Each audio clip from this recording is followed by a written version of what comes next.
لگا گھوڑے سے عباس گرے، بولے امداد کو آ جائیے آقا میرے، تھام کر اپنی کمر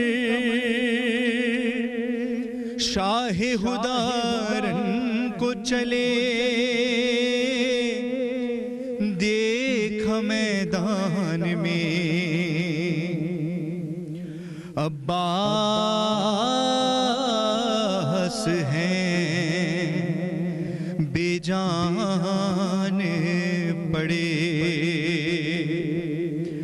ہے لاش عباس پہ شبیر ہے روئے ایسے کہ جیسے بیٹے کے جنازے پہ پدر روتا ہے، لاش عباس پہ شبیر ہے روئے ایسے، جیسے بیٹے کے جنازے پہ پدر روتا ہے، اور جس کو شبیر نے بیٹے کی طرح پالا تھا، گود میں اکبر و اصغر کی طرح رکھا تھا، اس کا لاشا بھی اٹھائیں گے نہیں سوچا تھا، غم یہ شبیر سا صابر بھی نہ سہ پایا ہے، لاش عباس پہ شبیر ہے روئے ایسے، جیسے بیٹے کے جنازے پہ پدر روتا ہے، سینہ پھٹ جائے گا منظر کوئی بھائی سوچے، ہے ایسا منظر تھا کہ خود موت کو موت آ جائے، بھائی کے سینے پہ سر ایسے رکھا بھائی نے کہ دیکھنے والوں کو لگتا ہے کوئی مردہ ہے، لاش عباس پہ شبیر ہے روئے ایسے کہ جیسے بیٹے کے جنازے پہ پدر روتا ہے۔ جی مدر پیش کر رہا ہوں کہ ہے تیر کو آنکھ سے غازی کی نکالا ایسے، ہے تیر کو آنکھ سے غازی کی نکالا ایسے، اشک آنکھوں میں لیے نہ دے علی پڑھتے ہوئے، تیر کو کھینچا ہے غش کھا گئے مولا میرے، ہے شہ کو لگتا ہے کہ اکبر کا میرے سینہ ہے، لاش عباس پہ شبیر ہے روئے ایسے، جیسے بیٹے کے جنازے پہ پدر روتا ہے۔ ارسلہ ناظمی تاریخ نے لکھا ہے یہی، بھائی کے سامنے دنیا سے گیا تھا بھائی، بین سرور کے سنے لاشیں جری تھرائی۔ کاشان آبدی، آج کے اس پروگرام میں شرکت کرنے کا آپ کا شکریہ۔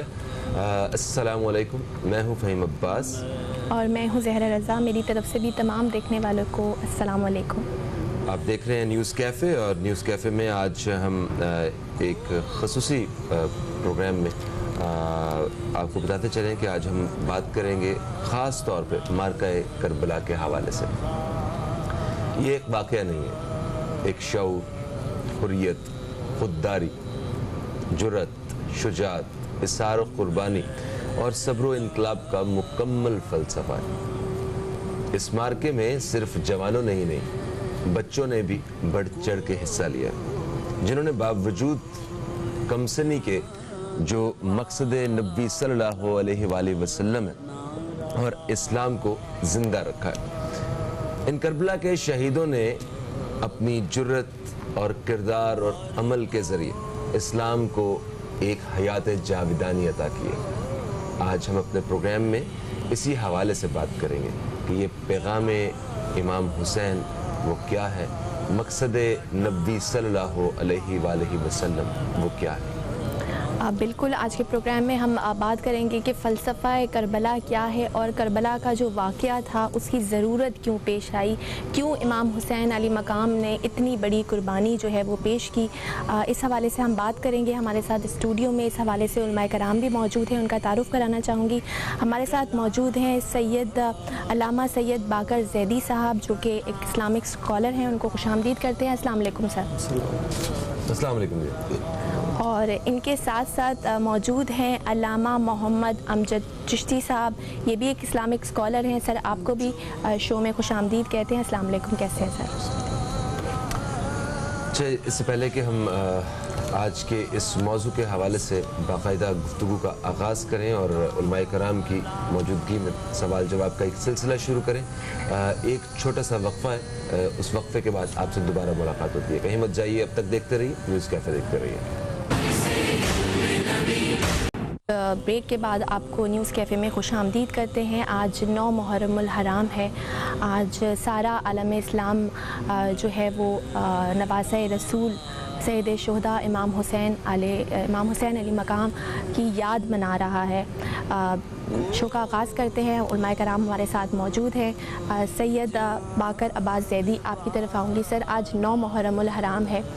آج امام حسین علیہ السلام کا پورا جو کنبہ ہے وہ کربلا کے تپتے صحرا میں موجود ہے، بھوک و پیاس کا عالم ہے، اور بچوں کی التش کی صدائیں بھی جو ہیں وہ ہمیں سنائی دے رہی ہیں۔ سر، یہ جو واقعہ ہے کربلا، میں جاننا چاہوں گی یہ کیسی دشمنی ہے، یہ کیسے لوگ ہیں، اتنے ظالم لوگ جن کے دل میں کوئی احساس نہیں ہے، مروت سے آری اتنی شقاوت، ان کے جو دل ہیں اس میں دنیا کی اس قدر لالچ ہے کہ وہ کس کے مد مقابل ہیں، حسین ابن علی، ان کا مرتبہ، ان کی منزلت کیا ہے۔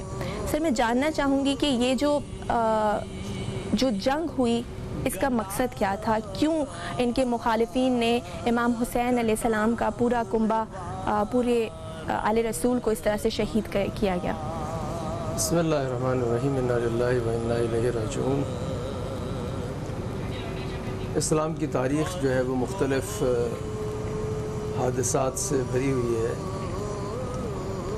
رسول اعظم دین لے کے آئے اور انہوں نے دین کی تبلیغ کی، مکہ سے آغاز کیا، پھر ہجرت کی مدینہ میں، اور اسلامی ریاست کی، اسلامی عقائد کی روشنی میں بنیاد رکھی، اور قوانین جو خداوند عالم کی طرف سے انسانیت کے لیے ضابطہ حیات کے طور پر وحی کے ذریعے نازل کیے گئے تھے انہیں پریکٹیکل کیا۔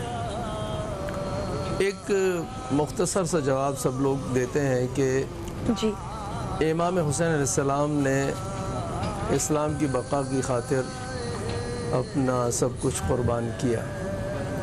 یہ اسلام کیا ہے؟ یہ عقائد اور احکام کا مجموعہ ہے، شریعت کے قوانین ہیں۔ جب ہم کہتے ہیں کہ امام نے اسلام کی بقا کی خاطر یہ کام کیا تو مختلف لوگوں نے اس کی مختلف تفسیریں کی ہیں۔ مثلا اگر آپ چشتی اجمیری صاحب کی ان اشعار کو دیکھیں، انہوں نے کہا حقا کہ بنا لا الہ است حسین، اس کا مطلب یہ ہے کہ آپ کی قربانی جو ہے وہ لا الہ الا اللہ کی بنیاد کو دوام دینے کے لیے ہے۔ رسول گرامی نے اس بنیاد کو مستحکم کیا۔ آج خطرے میں ہے یہ بنیاد۔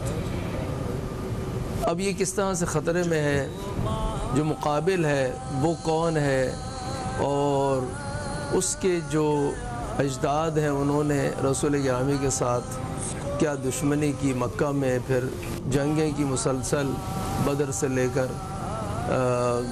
جنگ احزاب تک، اور آج وہ اس تخت خلافت پہ بیٹھا ہے اور در حقیقت اسلامی حاکم کہلاتا ہے۔ اگر آج امام قیام نہ کریں تو کل آنے والی دنیا میں اس کے اعمال اسلامی اعمال کہلائیں گے اور لوگ اسی کو اسلام سمجھیں گے۔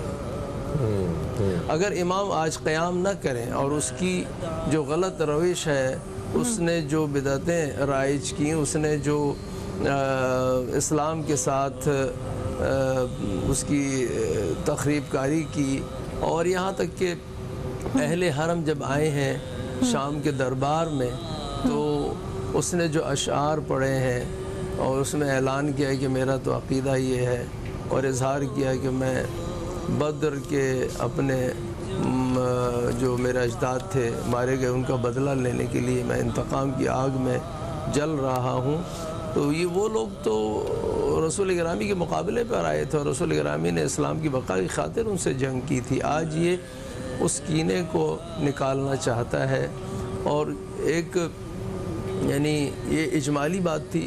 تفصیلی بات میں اگر ہم جائیں تو اسلام کے جو قوانین ہیں توحید سے لے کر، ٹھیک ہے، کیونکہ یزید نے اعلان کیا کہ میں نہ کسی وحی کو مانتا ہوں، نہ کسی قرآن کو مانتا ہوں، نہ کسی خدا کو مانتا ہوں۔ اس کا مطلب یہ ہے کہ وہ نظام اسلام کا قائل نہیں تھا اور اس کو تباہ کرنے کے لیے تلا ہوا تھا۔ امام نے یہ قربانی دی۔ تفصیلات میں اگر جائیں، توحید کو کیا خطرہ تھا، نبوت کو کیا خطرہ تھا، بعد میں آنے والے حاکمیت کو کیا خطرہ تھا، جو قوانین میں بدعتیں رائج کی گئیں، ٹھیک ہے، اس کا مقابلہ اگر امام نہ کرتے اس وقت تو یہ تمام کے تمام دین کا حصہ بنتی، بلکہ دین ہی ختم ہو جاتا۔ یوں کہا جائے کہ آج اگر آذانیں باقی ہیں، آج اگر دین کسی بھی شکل میں باقی ہے، حتیٰ کسی بھی مسلک اور کسی بھی فرقے کی صورت میں جو موجود ہے، یہ امام حسین علیہ السلام کی قربانی کا نتیجہ ہے کہ اگر آپ اس وقت مقابلہ نہ کرتے یزید کا اور اس کے نظام کے خلاف آپ قیام نہ فرماتے اور اس کی برائی کو آشکار نہ کرتے تو یہ ایک سیرت بن جاتی اور دین جو ہے مسخ ہو جاتا، ختم ہو جاتا۔ بس امام نے جو ہے وہ ان تمام چیزوں کو دیکھتے ہوئے قیام کیا۔ اب اس کے نتیجے میں انہیں آپ جانتے ہیں کہ مشکلات کا سامنا کرنا پڑا، اور امام یہ مشکلات پہلے سے جانتے تھے۔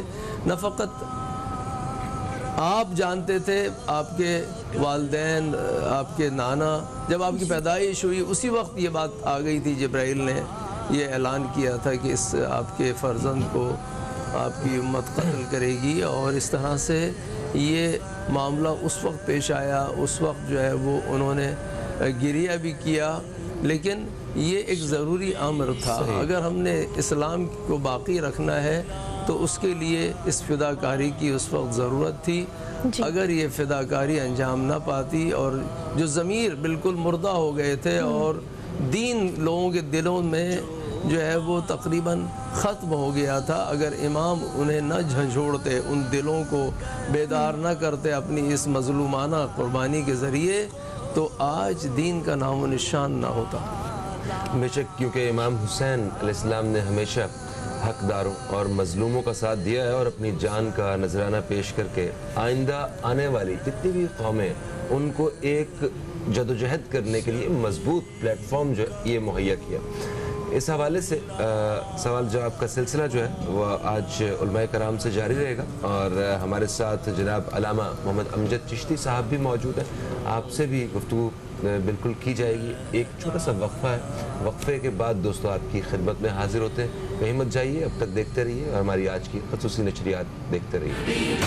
آپ دیکھ رہے ہیں نیوز کیفے، میں ہوں فہیم عباس اور میرے ساتھ دی رہی ہیں زہرا رضا. آج ہم 9 محرم الحرام کے حوالے سے اپنے پروگرام میں علماء کرام کو دعوت دے کے آج ان سے بات کر رہے ہیں. ہمارے ساتھ اسٹوڈیو میں موجود ہیں جناب علامہ باقر عباس زیادی صاحب اور علامہ محمد امجد چشتی صاحب. وقفے سے پہلے علامہ باقر عباس زیادی صاحب سے بات ہو رہی تھی، ابھی علامہ محمد امجد چشتی صاحب کی جانب پڑھوں گا.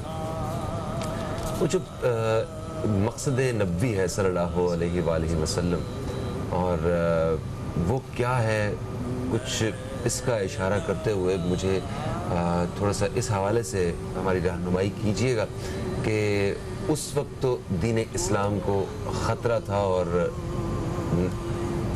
مطلب نواسہ رسول نے پورے خانوادے کے ساتھ جو ہے قربانی، جان کی قربانی پیش کی اور اسلام کو بچا لیا. آج ہم اسی وجہ سے مطلب دین اسلام کو زندہ سمجھتے ہیں.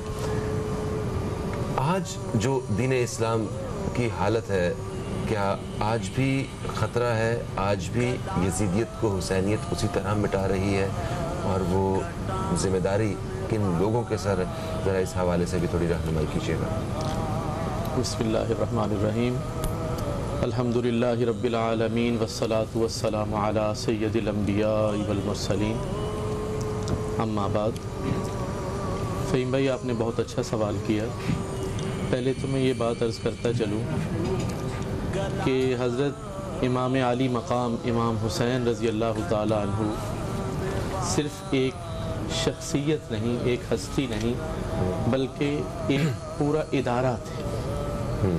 آپ کا مقام اتنا بلند ہے کہ جس کا احاطہ کرنا بڑا مشکل ہے.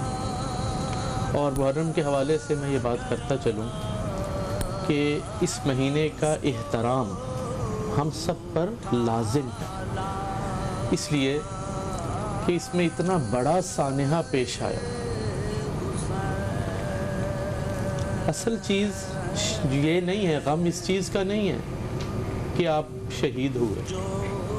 اسلام میں شہادت کا رتبہ بہت اونچا رتبہ ہے، قسمت والوں کو ملتا ہے. بڑوں بڑوں نے تمنا کی، سرکار دو عالم صلی اللہ علیہ وسلم نے خود شہادت کی تمنا کی. تو یہ تو بہت بڑا رتبہ ہے.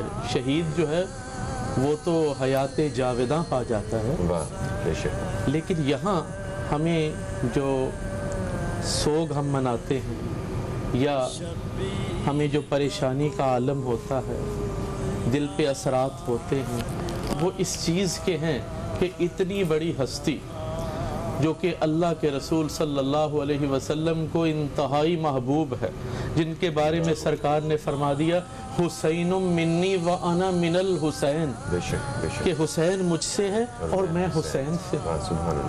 ایسی ہستی جو ہے ان پر ظلم کیا گیا، ان کی مظلومانہ شہادت ہوئی. یہ مقصد آپ کا زبردست. آپ دیکھیں، آپ اس شعر سے اندازہ لگائیں کہ شاعر کہتا ہے کٹا کر گردنیں دکھلا گئے ہیں کربلا والے، کٹا کر گردنیں دکھلا گئے ہیں کربلا والے، کبھی بندے کے آگے جھک نہیں سکتے خدا والے. یعنی آپ نے ظلم کے خلاف علم بلند کیا، اور آپ خود نہیں گئے، آپ کو بلوایا گیا تھا. تاریخ گواہ ہے. تاریخ طبری اٹھا کے دیکھ لیں، ابن خلدون کو اٹھا کے دیکھ لیں، ابن کثیر کو اٹھا کے دیکھ لیں، سب یہی کہتے ہیں کہ آپ کو خطوط لکھے گئے 12,000 خطوط. اس کے بعد آپ جا رہے ہیں، اور آپ کسی جنگ کے لیے نہیں جا رہے. آپ کا مقصد کوئی جنگ کرنا نہیں تھا. آپ کا مقصد یہاں پر کیا تھا کہ مجھے بلوایا جا رہا ہے، میں ان کے لیے جا رہا ہوں. وہ چاہتے ہیں کہ جو ہے ہم ایک باطل شخص کی بیعت نہ کریں بلکہ نواسہ رسول کی بیعت کریں. اس لیے آپ جا رہے ہیں. اور آپ کے ساتھ دیکھیں کوئی جنگی ساز و سامان نہیں، آپ فیملی کے ساتھ جا رہے ہیں. آپ کے قافلے کے اندر شیرخوار بچے بھی ہیں، آپ کے قافلے کے اندر خواتین ہیں، آپ کے قافلے کے اندر جو ہے بیمار بھی ہیں، امام زین العابدین جو ہیں وہ بیمار ہیں، بیمار تھے بالکل. تو ایسی حالت میں آپ جا رہے ہیں. اور لڑنے کے لیے کوئی اپنے گھر کی خواتین کو اور چھوٹے چھوٹے بچوں کو کون لے کے جاتا ہے؟ کون لے کے جاتا ہے؟ اور پھر تعداد دیکھیں کہ اختلاف رائے کے ساتھ 17 یا 22 کے قریب اہل بیت کے افراد، 72 جو ہیں جانثار. چھوٹا سا قافلہ جا رہا ہے اور ایک طرف جو ہے پوری گورنمنٹ اس بندے کے ہاتھ میں ہے، پورا انتظام اس کا ہے، لشکر اس کا ہے. تو امام جو ہے امام مظلوم ہے. لیکن اللہ پاک نے رتبہ بلند کرنا تھا آپ کا. آپ معمولی ہستی تو تھے نہیں، سیدہ شباب اہل الجنہ. آپ تو جنت ہی آپ کے لیے، آپ تو جنت کے سردار ہیں، جنت تو بنی ہی ان کے لیے. ٹھیک ہے جی. تو آپ کے رتبے بلند ہونے تھے، یہ عظمت بھی آپ کو ملنی تھی، اس لیے آپ وہاں جا رہے تھے. لیکن ہمیں جو افسوس ہوتا ہے وہ اس چیز کا ہے، اور یہ ہونا چاہیے، ہر مسلمان کو ہونا چاہیے. یہ ایمان کا حصہ ہے. اہل بیت سے محبت ایمان ہے. ایمان کا تقاضا یہ ہے کہ ہمیں دکھ ہونا چاہیے، ہمیں افسوس ہونا چاہیے کہ ان دنوں میں نبی کے پیاروں کے ساتھ ظلم ڈھایا گیا، بڑی مشکلات سے وہ گزرے. تو ایک تو یہ چیز، اس میں تھوڑی کمی آ رہی ہے. بالکل. ابھی میں نے دیکھا اگست کا مہینہ، بلا شبہ ہمیں پاکستان کی برتھ ڈے سیلیبریٹ کرنا چاہیے. پاکستان سے محبت ہے کہ دیکھیں دین کیا کہتا ہے کہ وطن سے آپ محبت کریں، تو وطن سے محبت بھی ایمان کا حصہ ہے. یہ بات اپنی جگہ صحیح ہے. لیکن آپ دیکھیں کہ اس دفعہ اگست کس مہینے میں آ رہا ہے. ٹھیک ہے. تو اس لیے تھوڑا سا یہ پچھلے دنوں جو آزادی کے فنکشنز ہو رہے تھے، تھوڑا سا ہمیں اس میں احتیاط سے کام لینا چاہیے تھا، تاکہ اس مہینے کا احترام جو ہے وہ پامال نہ ہو. تو اس حوالے سے میں نے یہ بات کی، بڑا دل دکھا جب سر میں گزرتا تھا. تو تھوڑا سا احترام جو ہے ہونا چاہیے، بلکہ ہر مسلمان کی یہاں پہ کوئی فرقہ وارانہ بات نہیں، ہر مسلمان جو ہے وہ ان ہستیوں سے پیار کرتا ہے. بے شک، اس میں تو کوئی شک ہی نہیں ہے. بالکل سب کے ہیں، سب کے ہیں. ایک فرقے کے یا ایک خاص سوچ رکھنے والوں کے ساتھ تو انہیں منسوب نہیں کیا جا سکتا. مسلم بھی کہتے ہیں ہمارے ہیں، وہ کہتے ہیں یوں تو ہر ایک قوم کے پیارے حسین ہیں، ہم کو یہ ناز ہے کہ ہمارے حسین ہیں. حسین تو ہمارے ہیں. بالکل صحیح کہا. اچھا علامہ سید باقر عباس زیدی، آپ کی طرف آؤں گی. سر، کربلا کی جب ہم بات کرتے ہیں تو کربلا ایک ایسا کینوس ہے، ایک جس میں ہمیں ہر قسم کا رنگ نظر آتا ہے. اس میں ہمیں تکبر بھی دکھائی دیتا ہے، تو اس میں ہمیں عاجزی بھی دکھائی دیتی ہے. اس میں ہمیں اطاعت بھی نظر آتی ہے، اور اس میں ہمیں جو ہے باطل بھی نظر آتا ہے. نفرتیں کرنا بھی ہم دیکھتے ہیں، اس میں سکھایا جاتا ہے، اور محبتیں کرنا بھی. تو سر، ایک لائن ہے میرے خیال سے، ایک لائن ہے، لائن کے اس پار حق ہے اور اس پار جو ہے وہ باطل ہے. سر، یہ جو ہم عزاداری مناتے ہیں، اور ہر سال تقریباً 1400 سال 1500 سال سے یہ سلسلہ اسی طرح جاری ہے.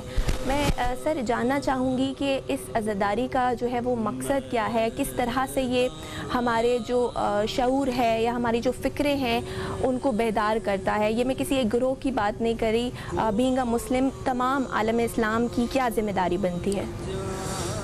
بہت اچھا سوال کیا ہے. دیکھیے، عزا یعنی غم منانا. ہم امام حسین علیہ السلام کی شہادت کا غم مناتے ہیں. اس سے پہلے کہ ہم ان کا غم منائیں، ہمیں یہ پہچاننا چاہیے کہ امام حسین علیہ السلام کیوں شہید ہوئے اور انہوں نے یہ مصائب کیوں سہے. اگر ہم یہ بات سمجھ جائیں گے تو ان کی عزاداری بھی معرفت کے ساتھ منائیں گے. عزاداری در حقیقت ان کی یاد کو غم کے ساتھ زندہ رکھنا ہے. عزاداری کا مقصد یہ ہے. جب ان کی یاد غم کے ساتھ زندہ رہے گی تو پھر ان کی قیام کے مقاصد بھی زندہ رہیں گے. ہم نے پہلے بھی عرض کیا آپ کے سامنے کہ آپ نے اس وقت مجموعی طور پر اسلام کے جس کی تفصیلات مختلف ہیں، توحید سے لے کر نبوت اور حاکمیت، اور پھر اگر آپ قوانین میں آ جائیں تو ہر طرح کا قانون، جس کو اگر میں خلاصہ کروں کہ ہر اچھائی، ہر اچھی صفت حق کے ساتھ ہے، اور وہ امام حسین علیہ السلام کے ساتھ ہے حق، اور باطل جو ہے وہ آپ کے مقابل ہے. ہر بری صفت وہاں موجود ہے. ٹھیک ہے. آپ نے ہر اچھی صفت کو بچانے کے لیے قیام کیا ہے. حق کا باطل کے سے ٹکرانا یہاں پر یہ معنی رکھتا ہے. معاشرتی قوانین اسلام لے کے آیا ہے, اقتصادی قوانین اسلام لے کے آیا ہے, عبادات اسلام میں ہیں. یہ تمام جو ہے اس وقت خطرے میں تھیں کہ اگر آپ قیام نہ کرتے تو جو اقتصادی مسائل تھے, جو بیت المال کے مسائل تھے, وہ تباہ ہو رہے تھے. اور اسی طرح سے معاشرتی جو قوانین تھے, جو محرمات تھیں, ان کا ارتکاب کیا جا رہا تھا, انہیں حلال کیا جا رہا تھا. امام کا ایک خطبہ ہے, ایک منزل پہ آپ نے دیا, آپ نے فرمایا کہ میں نے رسول گرامی سے یہ روایت سنی ہے کہ من رأى سلطانا جائرا, اگر کوئی ظالم بادشاہ کو دیکھے جو حرام الہی کو حلال میں بدلتا ہے اور حلال الہی کو حرام میں بدلتا ہے, اور اس کا مقابلہ نہ کرے, تو خداوند متعال اس مقابلہ نہ کرنے والے کو جہنم میں ڈالے گا. اچھا, آج اس شخص نے دین کو بدل دیا ہے, دین میں بدعت ایجاد کی ہے. اگر میں خاموش رہوں تو اس کا معنی یہ ہے کہ میں رسول گرامی کی اس روایت پہ عمل نہیں کر رہا. میری ذمہ داری ہے کہ میں اسے روکوں, قیام کروں, اور نہ فقط اس وقت کے مسلمانوں کو بلکہ قیامت تک آنے والے مسلمانوں کو ایک نمونہ دوں کہ جب بھی ایسی صورتحال ہو, سب کی ذمہ داری ہے کہ وہ قیام کریں. صحیح. آپ نے سوال کیا کہ آج ہماری ذمہ داری کیا؟ آج اگر ہم عزاداری کرتے ہیں, عزاداری مناتے ہیں, یہ در حقیقت اس لیے کہ ہم امام حسین علیہ السلام کے مقاصد کو مد نظر رکھیں کہ انہوں نے کیوں قیام کیا. آج اگر وہی مشکلات معاشرے میں پیش آئیں تو ہماری ذمہ داری ہے وہی جو امام نے انجام دی. بالکل. امام نے اس وقت اپنے دور کے دین کے خلاف ہونے والی تمام سازشوں, فتنوں کو پہچانا, قیام کیا معرفت کے ساتھ, اور انہیں شکست دی. آج ہماری بھی ذمہ داری ہے کہ ہم آج عالم اسلام کے خلاف ہونے والی جتنی بھی سازشیں, فتنے, انہیں پہچانیں اور اس کو ڈیفیوز کرنے کے لیے, ان فتنوں کو ختم کرنے کے لیے اپنا رول ادا کریں. کربلا کی یاد ہمیں معافی چاہتا ہوں قطع کرامی کے لیے, وقفے کا وقت بھی ہو رہا ہے. ہمارے پاس ایک اتنا اچھا ماڈل موجود ہے, ایک ریفرنس موجود ہے کہ جو آج کے دور میں جو باطل ہے یا جو ناحق ہے اسے ہم نے ڈیل کیسے کرنا ہے. اور میرا خیال ہے کہ ایک مسلمان کو, ایک مومن کو بڑی اچھی طرح سے اس کی سمجھ ہونی چاہیے اور اس کی زندگی مطلب جو عمل ہے اس میں نظر آنا چاہیے سارا کچھ, وہ کس طرح ہونا چاہیے, اس کی رہنمائی ہم تھوڑی سی ذرا گراؤنڈ پہ آ کے میں جاننا چاہتا ہوں. گراؤنڈ پہ اگر آئیں, آپ دیکھیں مثلا امام نے قیام کیا, تو ایک وقفہ لے لیتے ہیں چھوٹا سا. وقفے کے بعد دوستو آپ کی خدمت میں دوبارہ حاضر ہوتے ہیں, کہیں مت جائیے, اب تک دیکھتے رہیے ہماری خصوصی نشریات, دیکھتے رہیے. جی, آپ دیکھ رہے ہیں نیوز کیفے. میں ہوں زہرا رضا. فہیم عباس میرے ساتھ موجود ہیں اور آج ہم بات کر رہے ہیں واقعۃ کربلا کے حوالے سے, شہادت امام حسین اور شہدائے کربلا کے حوالے سے. علماء کرام ہمارے ساتھ موجود ہیں. ہمارے ساتھ اسٹوڈیو میں ہیں سید علامہ سید باقر عباس زیدی صاحب, اور ان کے ساتھ ساتھ موجود ہیں علامہ محمد امجد چشتی صاحب. علامہ صاحب, آپ بریک پہ جانے سے پہلے بتا رہے تھے کہ عزاداری کا مقصد کیا ہے, اور آج ہم نے کربلا کے جو مقصد ہے, جو کربلا کا فلسفہ ہے, اس سے کیا سیکھا ہے, ہمارے اعمال کس طرح کے ہونے چاہیے, وہیں سے آپ کنٹینیو کریں. میں عرض کر رہا تھا کہ عزاداری امام کی یاد منانا, امام نے کیوں قربانی دی, اگر ہم یہ سمجھ جائیں اس وقت کے حالات کیا تھے اور وہ حالات اگر آج بھی موجود ہیں یا پیش آتے ہیں, تو ہمیں اسی طرح سے ریئیکٹ کرنا چاہیے جس طرح سے امام نے کیا. یہ سادہ سی بات ہے, اور اسی کو ہم بار بار ہر سال دہراتے ہیں تاکہ لوگ جو ہیں وہ اسے پہچانیں اور اس پر عمل کریں. امام نمونہ عمل ہیں تمام انسانیت کے لیے. آج جو ہے نا بہت کلیئر ہوتی جا رہی ہے بات. دیکھیں دنیا میں ظالم اور مظلوم کی جو جنگ ہے, حق و باطل کی جو جنگ ہے, یہ آہستہ آہستہ جو ہے بالکل کلیئر اور شفاف ہوتی جا رہی ہے. صحیح, ٹھیک ہے. یعنی اگر ہم یوں کہنا چاہیں کہ اس وقت دو گروہ ہیں دنیا میں, یا حسینی ہے یا یزیدی ہے, یا حق ہے یا باطل ہے. صحیح صحیح صحیح. اب یہ جتنے مسالک ہیں, یہ جتنے مذاہب ہیں, یہودیت ہے, عیسائیت ہے, وہ اگر مظلوم کی طرف پلٹ آئے، ظالم کے مقابلے پہ کھڑی ہو جائے، وہ حسینی ہے بے شک صحیح ہے، بلا تفریق، چاہے وہ کسی مذہب سے تعلق رکھتے ہو، چاہے وہ کسی مسلک سے تعلق رکھتے ہو، ٹھیک ہے. اور اگر وہ لوگ ظالم کے ساتھ کھڑے ہو جاتے ہیں، اگر اس کو سپورٹ کرتے ہیں، تو اس کا مطلب یہ ہے کہ وہ یزید کی طرف کھڑے ہیں، یزیدی ہیں. بے شک وہ کلمہ گو ہے. اگر وہ ظالم کے ساتھ کھڑا ہے تو وہ یزیدی ہے. جی ہاں، اس لیے کہ ان صفات سے حق و باطل کا ہم نے پتہ لگانا ہے. ہم نے جو ہے وہ ایک ظاہری طور پر کلمہ پڑھ لینے سے جو ہے وہ حقیقت تک نہیں پہنچنا ہے، اعمال کے ذریعے، کردار کے ذریعے پہنچنا ہے. اس وقت بہت سارے لوگ ظاہری طور پر مسلمان تھے، کلمہ پڑھتے تھے، لیکن اسی معاشرے کے لیے سورہ منافقون نازل ہوا.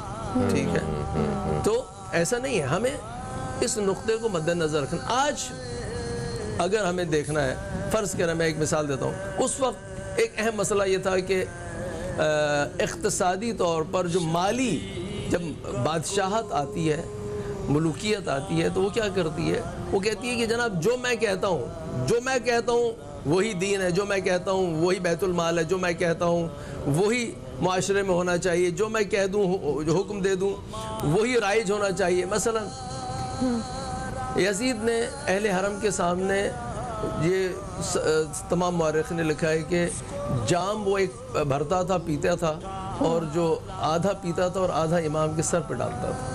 یعنی یہ جو شراب پینے کی کیفیت ہے، یہ اس معاشرے میں عام کی گئی تھی، یہ بدعت رائج کی گئی تھی. اس وقت لوگ اس مقام پہ پہنچ جائیں کردار کے کہ یزید جیسا بھی شخص حاکم بن جائے تو کچھ نہ کہیں. معاشرے کو بالکل کلیپس کر دیا گیا تھا. مطلب ایسی ان ساری چیزوں کو تسلیم کرنے لگے جو دین اسلام کے مخالف ہیں. تو وہ اس کا مطلب ہے کہ ہم حسینیت سے کہیں دور جا کے بات کر رہے ہیں. تو ہم اب اگر آج حسینی کی طرف پلٹ کے آئیں گے تو ہمیں ان تمام خوبیوں کے ساتھ پلٹنا ہے اور ان تمام برائیوں کے مقابلے پہ کھڑا ہونا ہے. عدالت، عادل، اقتصادی طور پر میں عرض کروں کہ بادشاہ کیا کرتے ہیں؟ بادشاہ یہ کرتے ہیں کہ بیت المال جیسے میں چاہوں گا ویسے خرچ ہوگا. رسول گرامی نے کیا نظام دیا ہے؟ عدالت، مساوات. فقیروں کو آپ کے دور میں فقراء تھے، زکوٰۃ کس طرح سے تقسیم ہوتی تھی، کیسے لی جاتی تھی، اس کے قوانین ہیں. اب اگر وہ قوانین مسخ ہو جائیں، میں جتنا چاہوں لے لوں اور جہاں چاہوں خرچ کروں، ٹھیک ہے، اس کا مطلب ہے اب یہ رسول گرامی کی حاکمیت نہیں ہے، یہ ان کی سیرت نہیں ہے، یہ اس کو مسخ کیا جا رہا ہے. صحیح. ٹھیک ہے. اب اگر امام قیام نہ کریں، یہ سیرت آئندہ قوانین میں شامل ہو جائے گی. یہ ملوکیت، اگر یہ ملوکیت قوانین میں شامل ہو گئی تو دین ختم ہو گیا، مسخ ہو گیا. ہم یہ بات بار بار یاد کراتے ہیں کہ امام حسین علیہ السلام نے ان حالات میں حق اور عدالت کے لیے قیام کیا، اور ایک جابر کے مقابلے میں کہ جو ہر چیز کو تباہ کرنا چاہتا تھا، امام نے قیامت تک کے لیے ایک لکیر کھینچ دی کہ آئندہ بھی اگر کوئی جابر و ظالم حکمران آئے اور اسلام کے قوانین کی خلاف ورزی کرے تو وہ یہ جان لے کہ وہ اسلام پر عمل نہیں کر رہا، اور جو راستہ امام حسین کا ہے وہ صحیح ہے، وہ حق ہے. ٹھیک ہے، یہ ڈیفائن کر دیا. جی، یہ آج بھی ایسے ہی ہے. یعنی آج بھی اگر ہمیں ظلم کا مقابلہ اگر ہم کرتے ہیں، اگر ہمارے ایک چھوٹا سا ہمارے محلے میں اگر کسی کے ساتھ ظلم ہوتا ہے، ہم اس میں خاموشی اختیار کرتے ہیں، کہتے ہیں کہ وہ شخص جو ہے بڑا قوی ہے، وہ بڑا اثر و رسوخ رکھتا ہے، ہم اس کے مقابلے پہ کھڑے ہوں گے تو ہمیں تو نقصان پہنچے گا، اور وہاں پہ خاموش ہو جاتا ہے. جو ایک چھوٹے سے مسئلے میں خاموش ہوتا ہے وہ بڑے مسئلے میں کیسے بولے گا؟ تو وہ ہم اس چیز کو انڈرسٹینڈ نہیں کر رہے ہوتے، مگر ہم یزیدیت کا ساتھ دے در حقیقت ہم باطل کے ساتھ کھڑے ہوتے ہیں اور مصلحت کا شکار ہو جاتے. اس وقت بھی ایسے لوگ تھے، اور یہی وہ پیغام ہے جس کو ہم آپ دیکھیں کہ کیوں 72 آپ کے ساتھ آئے. ٹھیک ہے، عالم اسلام تھا اس وقت موجود، وہ آپ نے سن 58 ہجری میں خطبہ دیا مینا میں، امام حسین السلام نے. اس وقت تمام علماء کو، اصحاب کو جمع کیے، خطبہ بہت طولانی خطبہ ہے. اس میں علماء کی ذمہ داری کو بیان کیا ہے کہ ہم دین سے اپنا پورا حق تو لیتے ہیں، یعنی جو دین نے علماء کی قدر و منزلت بیان کی اس کو تو لے لیتے ہیں، حتیٰ اقتصادی فائدہ بھی لے لیتے ہیں، لیکن دین کے دفاع کے لیے جو کام کرنا چاہیے وہ نہیں کرتے. بالکل صحیح. بالکل صحیح آپ نے فرمایا. علامہ صاحب آپ کی طرف آئیں گے. جیسے کربلا کی ہم بات کر رہے ہیں, ذکر کر رہے ہیں, کربلا میں ہمیں ظلم کی انتہا تو دکھائی دیتی ہے لیکن صبر کی انتہا بھی دکھائی دیتی ہے. وہاں پر ہمیں دکھائی دیتا ہے کہ جو بیویاں ہیں, جو عورتیں ہیں, وہ کس طرح سے اللہ کی راہ میں دنیا سے ڈیٹیچ ہو کر اپنی اولاد کی قربانی دے رہی ہیں. یعنی کہ ایک 6 مہینے کے شیر خوار بچے کو بھی شہید کر دیا جاتا ہے. تو میں چاہوں گی کہ جو بیویوں کا کردار ہے, جو بچوں کا کردار ہے, اس حوالے سے بھی آپ بتائیے. زہرا بہت اچھی بات آپ نے کی. ان کا کردار ہماری آج کی خواتین کے لیے مشعل راہ ہے. بے شک. آپ یہ دیکھیں کہ اتنی اونچی ہستیاں یہاں بی بی زینب جیسی موجود ہیں, وہ جنہیں عقیلہ بنی ہاشم کہا جاتا ہے, اس قدر عقل مند خاتون ہیں. جی. اچھا, پھر بی بی سکینہ جیسی وہاں موجود ہیں. تو ان سب کے قربان جائیے, ان سب کے قدموں پر میرے ماں باپ قربان ہوں. آپ نے صبر و استقامت کی مثال قائم کر دی. بے شک. اور یہاں پر یہی درس جو ہے آگے ہماری خواتین کو ملتا ہے کہ آپ نامصائب حالات سے گھبرائیں نہیں. یہ کربلا کا سبق بہت بڑا سبق ہے. یہ نہیں ہے کہ یہ ایک سفر تھا اور جو ظلم ہوا اور حضرت امام علی مقام اور آپ کا خاندان شہید ہو گیا. یہ صرف ایک داستان یا ایک سفر نہیں ہے, بلکہ اس میں بہت سارے سبق ہمیں ملتے ہیں, بہت سارے درس دیے گئے ہیں. پہلی بات تو وہی کہ ظلم کے خلاف آپ نے آواز بلند کرنی ہے. آپ نے ظلم کے خلاف آواز بلند کی. جس قدر آپ کے اندر پاور تھی وہ آپ نے دکھائی, بلکہ پاور تو آپ نے دکھائی ہی نہیں. اگر آپ پاور دکھانے پہ آتے تو سارے ہی آپ کے ساتھ ہوتے, فتح ہی آپ کی ہوتی. اور حقیقتاً یہ بھی فتح آپ کی ہے. آج بھی آپ دیکھیں کہ آج کوئی یزید کا نام لیتا ہے, کوئی اپنے بچے کا نام یزید رکھنے کو تیار ہے؟ آج بھی نہیں. بالکل نہیں. لیکن امام علی مقام کے نام پر نام رکھنے والوں کی تعداد اگر آپ دیکھیں تو لائن لگ جائے گی. ان کے نام تو نام, ان کے جو القابات ہیں ان پر بھی لوگ نام رکھتے ہیں, اور ان کا غلام ہونا اپنے لیے باعث فخر سمجھتے ہیں. اور واقعی باعث فخر ہے. وہ اتنی بڑی ہستی ہیں, ایسی ہستی کہ جنہوں نے نماز تک سرکار سے سیکھی. حضرت حسین رضی اللہ تعالیٰ عنہ ارشاد فرماتے ہیں کہ میں نے وضو کا طریقہ اپنے نانا سے سیکھا. فرمایا میں نے نماز کا سلیقہ اپنے نانا سے سیکھا, اور میرے نانا نے مجھے دعا یاد کروائی, بسم اللہ الذی لا یضر مع اسمہ شیء فی الارض ولا فی السماء وہو السمیع العلیم. یہ دعا بھی سرکار نے یاد کروائی. سرکار جو ہے اپنے کندھوں پہ بٹھا کے لے جا رہے ہیں. سرکار جو ہے اپنا لعاب پاک جو ہے گٹی کے طور پہ دے رہے ہیں. نام سرکار رکھ رہے ہیں. تربیت سرکار دو عالم صلی اللہ علیہ وسلم فرما رہے ہیں. ایسی ہستی, اور ان کا پھر پیغام آپ یہ دیکھیں کہ ظلم کے خلاف, اور یہ بھی آگے عبادات کا بھی بتلایا. میدان کارزار کے اندر آپ کی نماز نہیں چھوٹ رہی, اور جب آپ نے جام شہادت نوش فرمایا اس وقت بھی آپ کا سر مبارک جو تھا وہ سجدے میں تھا. اللہ, مقام اعلیٰ. سجدہ جو ہے اسے مقام اعلیٰ کہا جاتا ہے, اس لیے کہ جب آپ سجدے کی حالت میں ہوتے ہیں تو علماء اس کو تشبیہ دیتے ہیں کہ گویا کہ آپ نے اللہ کے قدموں میں سر رکھا ہوا ہے. تو مقام اعلیٰ یہ کہا جاتا ہے. تو مقام اعلیٰ پہ تھے آپ جب آپ کی شہادت ہوتی ہے. اور شہادت جو ہے بہت بڑا رتبہ ہے. شہید کو تکلیف نہیں ہوتی, تو کہتے ہیں ایسا لگتا ہے جیسے کوئی انجیکشن لگ گیا نا, بس اتنی تکلیف ہوتی ہے, اور اس کا مزہ ایک الگ ہے.